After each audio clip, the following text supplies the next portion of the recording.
Selamat pagi, selamat hari Minggu bagi Bapak dan Ibu peserta sekolah Minggu kelas pria dan wanita dewasa senior di Gereja Baptis Indonesia Getsemani, Jakarta.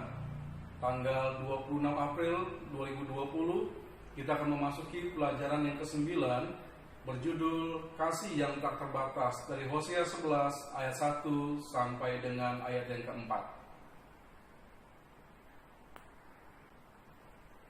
Mari kita membaca Alkitab kita dari Hosea pasal yang ke-11 ayat 1 sampai dengan ayat yang ke-4. Ketika Israel masih muda, kukasihi dia. Dari Mesir kupanggil anakku itu. Makin kupanggil mereka, makin pergi mereka itu dari hadapanku.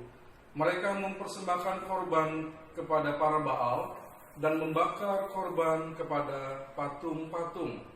Padahal akulah yang mengajar Efraim berjalan dan mengangkat mereka di tanganku. Tetapi mereka tidak mau insaf bahwa aku menyembuhkan mereka. Aku menarik mereka dengan tali kesetiaan, dengan ikatan kasih.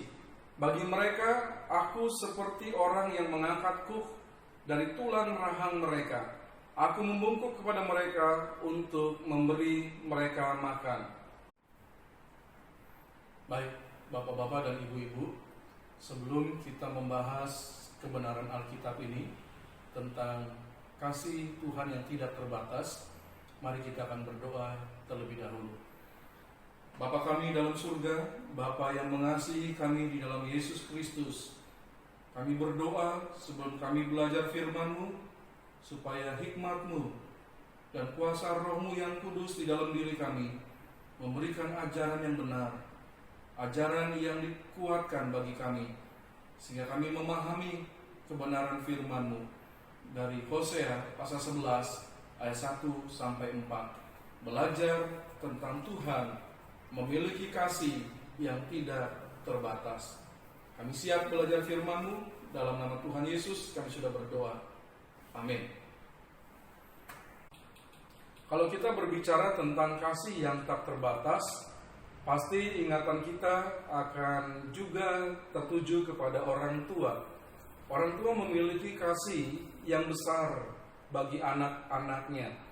Ada sebuah foto yang memperlihatkan kepada kita tentang seorang ibu yang sudah berumur 97 tahun di Cina yang sedang menyuapi dan merawat anaknya yang lumpuh, yang sudah berumur 60 tahun.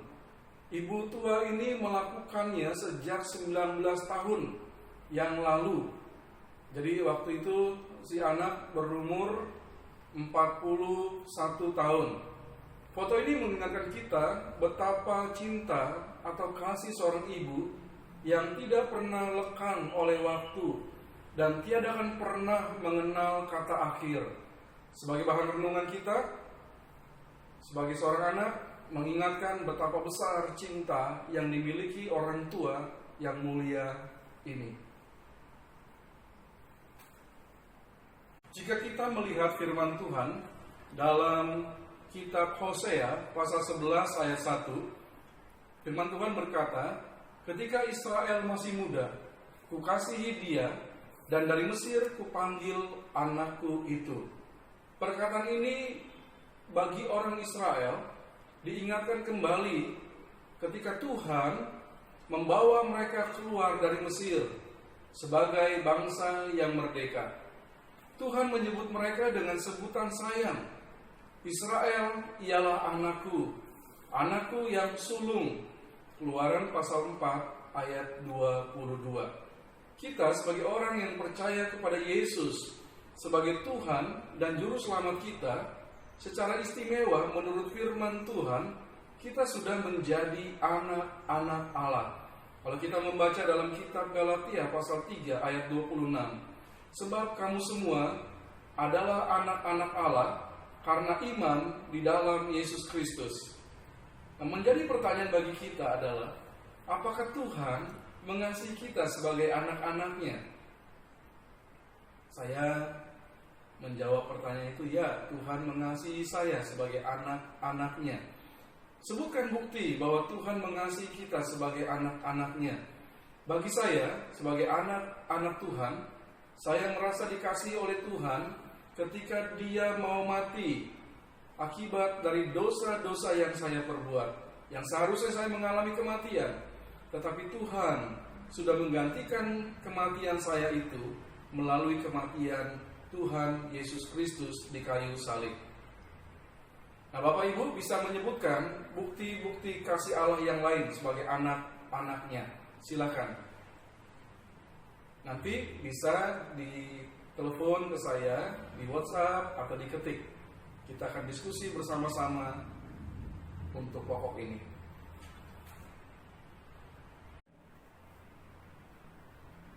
Nah, bagaimanakah respon umat Israel ketika Tuhan sudah menjadikan mereka dan menyebut mereka sebagai anak-anakku? Bagaimana respon orang-orang Israel itu kepada kasih Tuhan? Hosea pasal 11 ayat 2 memberitahu kepada kita rupanya ada respon yang tidak menyenangkan dilakukan oleh orang-orang Israel yang sudah dijadikan Tuhan sebagai anak-anaknya. Hosea 11 ayat 2 mengatakan, makin kupanggil mereka, makin pergi mereka itu dari hadapanku. Mereka mempersembahkan korban kepada para Baal dan membakar korban kepada patung-patung. Jadi sayang sekali, dalam waktu yang singkat, ketika orang-orang Israel tiba di tanah yang diberikan Tuhan, yaitu di Kanaan, mereka memberontak terhadap Tuhan. Bangsa Israel menyembah Baal, yang artinya tuan, dewa penduduk asli tanah Kanaan. Jadi mereka sudah menduakan Tuhan. Bahkan bagi orang Israel, Tuhan itu diletakkan di nomor 2, bukan nomor 1 lagi. Dan seharusnya juga tidak boleh, hanya ada Tuhan satu-satunya.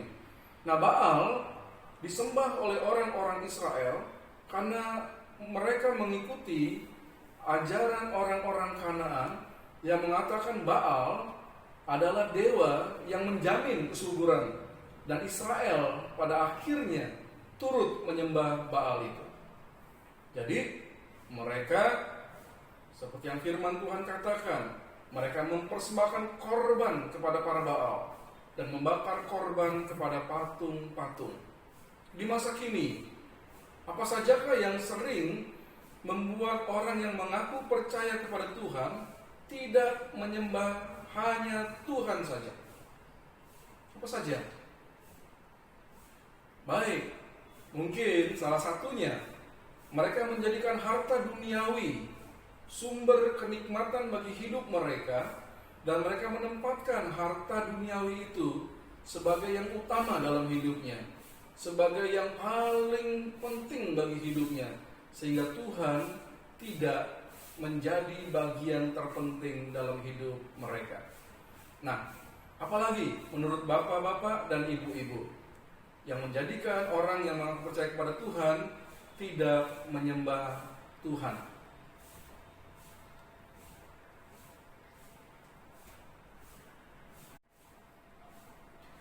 Banyak orang-orang yang mengaku percaya kepada Tuhan, tetapi mereka tidak menyembah Tuhan sebagai satu-satunya dalam hidup mereka.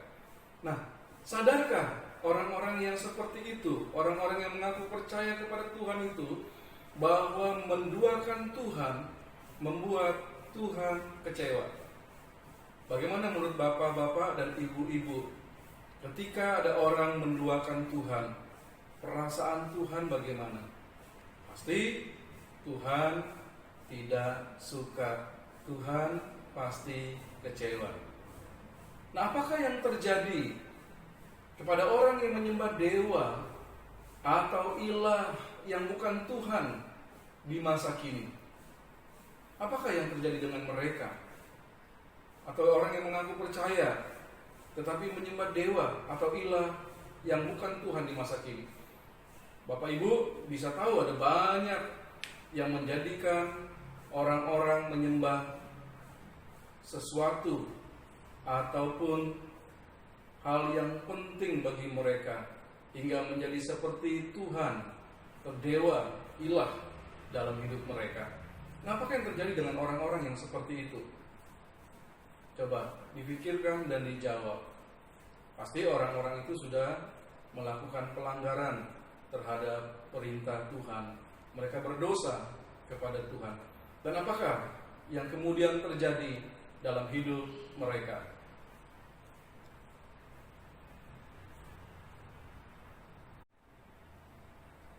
Nah, sekarang kita akan melihat bagaimana perasaan Tuhan ketika umat Israel atau yang Tuhan sebut sebagai anak-anaknya saat mereka sudah jatuh ke dalam penyembahan atau memuja Baal dan bukan Tuhan. Hosea 11 ayat 3 mengatakan, "Padahal akulah yang mengajar Efraim berjalan dan mengangkat mereka di tanganku, tetapi mereka tidak mau insaf bahwa aku menyembuhkan mereka." Umat Tuhan, anak-anak yang diakui Allah sebagai anak-anaknya, yang menyembah Baal itu mendapat teguran dari Tuhan. Tetapi firman Tuhan mengatakan mereka tidak mau insaf, mereka tidak mau bertobat. Padahal Tuhan sudah melakukan yang baik bagi mereka.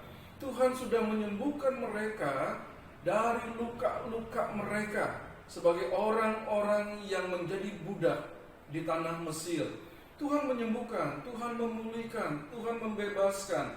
Tetapi mereka tidak menjadikan Tuhan sebagai Tuhan mereka satu-satunya. Dan mereka tidak mau bertobat, sekalipun Tuhan katakan sudah ditegur. Coba bapak-bapak dan ibu bayangkan sekarang perasaan kita bila orang yang kita sayangi melakukan kesalahan dan telah diingatkan, tetapi mereka tidak mau berubah, malahan tambah jahat. Bagaimana perasaan kita? Kita punya anak, kita punya menantu, kita punya cucu sebagai orang-orang yang kita sayangi. Ketika mereka melakukan salah, kita memberi arahan, kita memberi teguran, kita memberitahu bahwa perbuatan itu salah. Tetapi mereka tidak mau peduli. Mereka terus melakukan kesalahan itu. Bagaimana perasaan kita? Nah, itu juga yang dirasakan oleh Tuhan. Bahkan lebih dalam lagi perasaan Tuhan ketika ada umatnya atau anak-anaknya berbuat salah. Yang kedua, disebut apakah orang-orang yang tidak menunjukkan rasa terima kasih atas kebaikan yang telah mereka terima? Bapak-bapak dan ibu pasti punya jawaban untuk itu ya. Kalau ada orang yang diberikan perhatian, diberikan hal-hal yang baik, tetapi mereka tidak tahu berterima kasih, biasanya disebut apakah mereka itu?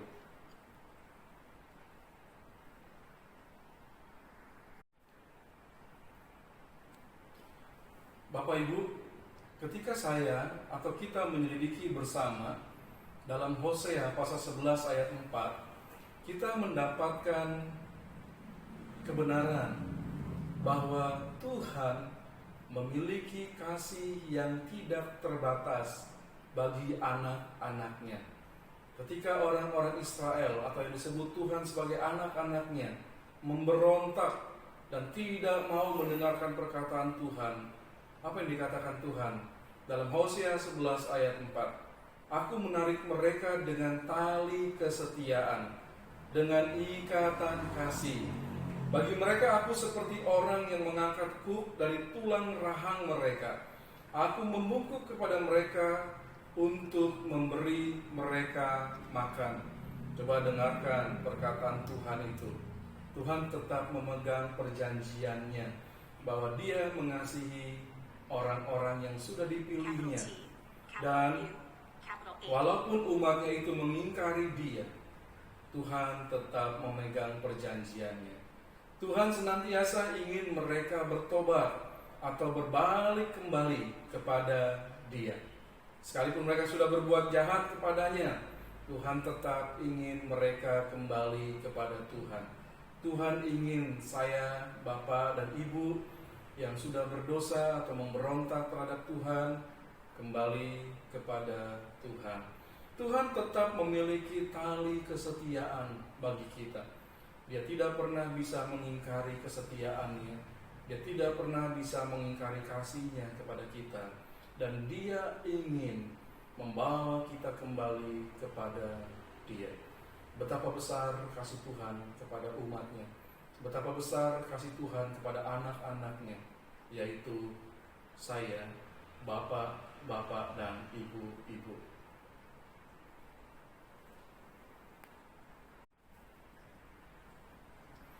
Dari pelajaran hari ini, saya ingin mengajak bapak-bapak dan ibu-ibu untuk merenungkan kembali betapa Tuhan adalah pencipta segala sesuatu.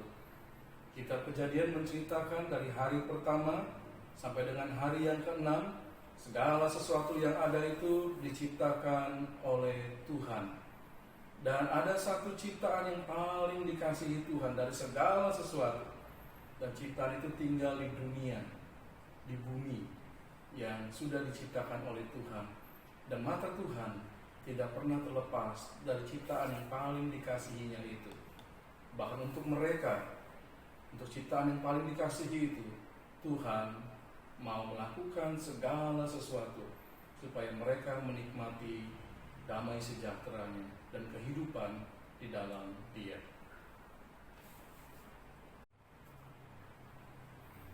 Ciptaan Tuhan yang paling dikasihinya, yang dibuatnya dengan sempurna, memakai tangannya, lalu dihembuskan nafas hidup ke dalamnya.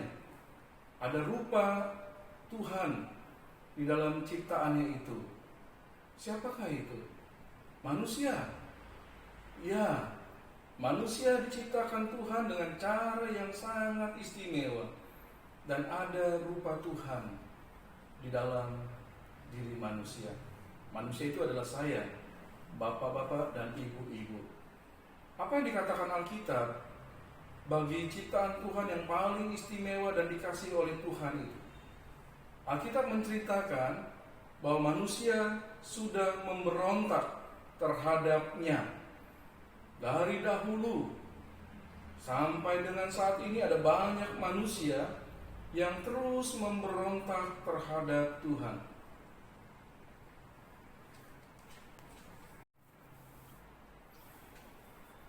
Akibat pemberontakan yang kita lakukan terhadap Tuhan seharusnya membawa saya, bapak-bapak dan ibu-ibu, mengalami kematian. Seperti yang ditulis dalam Alkitab, ketika manusia pertama memberontak terhadap Tuhan, mereka mengalami kematian. Dan akibat kematian itu sangatlah mengerikan, karena kita ada di tempat yang kekal, di tempat penyiksaan, akibat pemberontakan kita terhadap Tuhan. Kematian itu sangat mengerikan bagi setiap orang yang memberontak dan tidak percaya kepada Tuhan.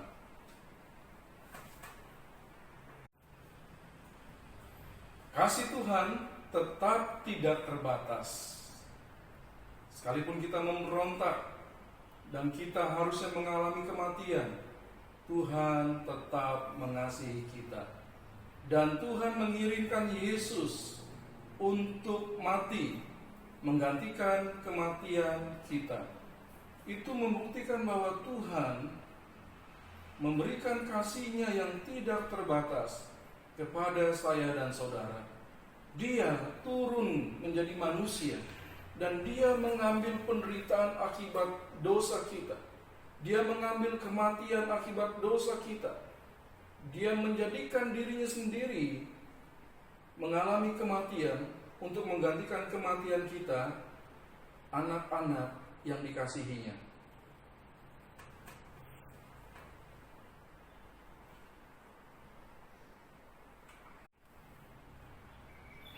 Tuhan sudah membuktikan kasih-Nya yang tidak terbatas itu bagi kita. Tuhan mengasihi saya, bapak-bapak dan ibu-ibu. Nah, maukah kita kembali kepadanya? Kita meninggalkan pemberontakan kita. Kita meninggalkan perbuatan-perbuatan dosa kita. Kita hanya menjadikan Tuhan sebagai satu-satunya Tuhan di dalam kehidupan kita. Tuhan sudah membuktikan kasih-Nya dan memberikan kasih-Nya kepada kita. Maukah kita kembali kepada Dia? Mari kita berdoa. Bapa kami yang bertakhta di dalam kerajaan surga, Bapa yang memiliki kasih yang tidak terbatas, Bapa yang tetap mengasihi kami sekalipun kami memberontak dan menyakiti hati-Mu. Tetapi firman Tuhan mengatakan dalam Hosea 11 ayat 1 sampai 4 bahwa Tuhan Bapa kami yang baik itu memiliki kasih yang tidak terbatas. Dan Alkitab mengatakan bahwa Yesus akhirnya menerima kematian untuk menggantikan kematian kami, orang-orang yang berdosa. Dan melalui Kristus kami diselamatkan. Melalui Kristus kami menerima kasih Bapa yang terbesar, yang tidak terbatas itu. Dan biarlah Bapa kami terus percaya kepada Tuhan Yesus dan hidup di dalam Kristus untuk selama-lamanya. Terima kasih untuk pelajaran Alkitab pada hari ini. Di dalam nama Tuhan Yesus kami sudah berdoa. Amin. Nah, Bapak Ibu dan Saudara yang kasih Tuhan, kalau ada pertanyaan bisa menghubungi saya melalui WhatsApp ataupun bisa bertelepon. Dan Bapak Ibu bisa menjawab setiap pertanyaan yang tadi sudah diberikan, dan bisa juga memberikan jawaban itu kepada saya. Terima kasih. Tuhan memberkati kita semua.